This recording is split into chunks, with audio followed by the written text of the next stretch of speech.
afternoon, everyone. I'm Jennie Montgomery. Thank you for joining me today. We're talking personal finance, breast cancer awareness, and a great new read you'll want to add to your book club's reading lists.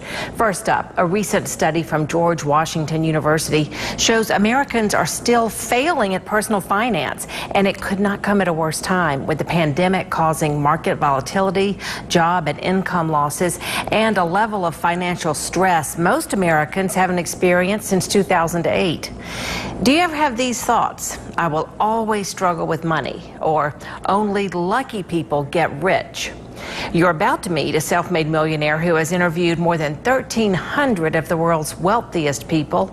He says these are the top myths people associate with money. Making money is hard. Money is evil. You need an Ivy League education to become rich. This one sounds familiar. Money will make you happy. And the final big money myth, middle class means you've reached the American dream. Steve Siebold is the author of the book, How Money Works. He joins me now from Fort Lauderdale Beach in Florida. And Steve, you say that it is time to break some of the misconceptions we all have about money. Yes, absolutely. I was interested in some of the myths that you're really specific about after your years of interviews with really, really rich people. And you say that, like, the biggest myth people have is that making money is hard. Yeah, it's one of the things we're kind of programmed to believe, that this is a very difficult thing to do. And the truth is, in a free market capitalistic system like the United States, it's just about solving problems. So if you get a job, you're solving a problem for an entity or an individual. And if you start a business, you're solving a problem for your customer base. But it really is about solving problems. And the bigger problem you solve, the more money you make. What about people who are stuck in this mindset of, well, you know, my family didn't have any money, my parents didn't have any money, so it's just this cycle that I'm going to be in too. I'm always going to be living paycheck to paycheck. Well, I've been interviewing self-made millionaires since 1984, so 36 plus years, over 1,300 personal face-to-face interviews around the country and some internationally. And most of the people I interviewed came from nothing, came from the same background of just the middle class or below middle class, and they built themselves up by solving problems for either large problems or small problems for a large amount of the population. So really anyone can do it. Problem solvers, there you go with that same concept again. Another thing that you say, you know, forget about this, it's not a requirement. You don't need an Ivy League education to be a millionaire. Not at all. A lot of Ivy League graduates don't really go anywhere because they come from rich families and they really don't know how to work their way up. Some people do, of course, but you certainly don't need it. Many of the millionaires I've interviewed were high school dropouts, certainly many college dropouts. That's almost the norm for entrepreneurs. So yeah. It's not formal education. It's more about self-education and getting out in the marketplace. And again, you know, solving people's problems. And another thing that you say is that it's about persistence. You know, if you fail, don't give up. You have to be persistent.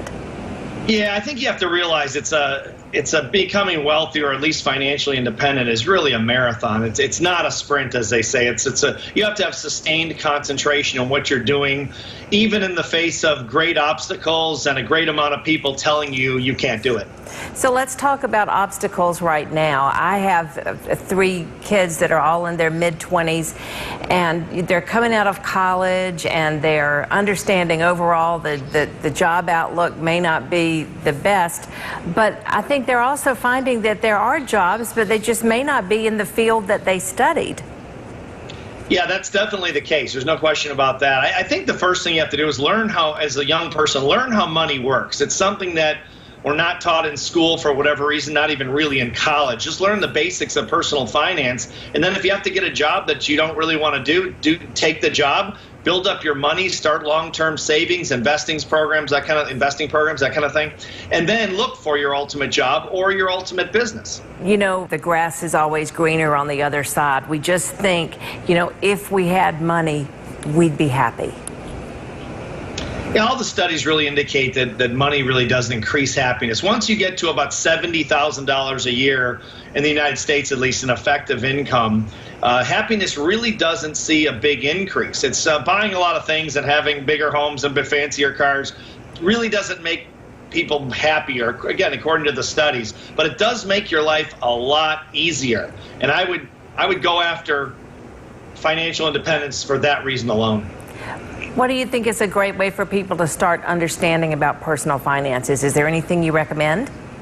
That's why my co-author and I, Tom Matthews, who's a 40-year veteran of the finance industry, we wrote this book so a 14-year-old kid could understand it, how money works. And so they won't be a victim to the banks and the financial service companies that really have been ripping off the American public for 150 years. Because people are ignorant about money, they don't know the basics. If you learn the basics, and again, any 14-year-old kid can learn, especially in this book. That's why the book is the #1 selling personal finance book in the country right now, because it's so simple and you can read it in an hour, and then you arm yourself against the financial service companies that want you to stay ignorant so they can get richer. Oh, I love it, and it's such a simple title, How Money Works. How can our viewers get the book? They can get it on Amazon.com. That's the easiest place. Absolutely. Thank goodness for Amazon, especially in the pandemic. They solved the big problem. Right? They solved a huge problem for us. I want to ask you one last thing before we go, Steve. One final myth. Middle class means you've reached the American dream.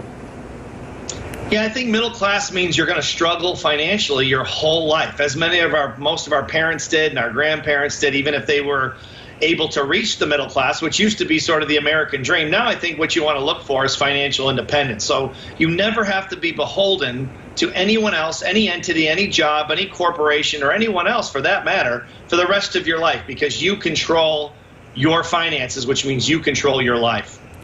Steve Siebold, author of How Money Works, thank you so much for enlightening us this morning, for sharing some of these Mythbusters with us. I appreciate your time, sir. Thank you. Up next, I'm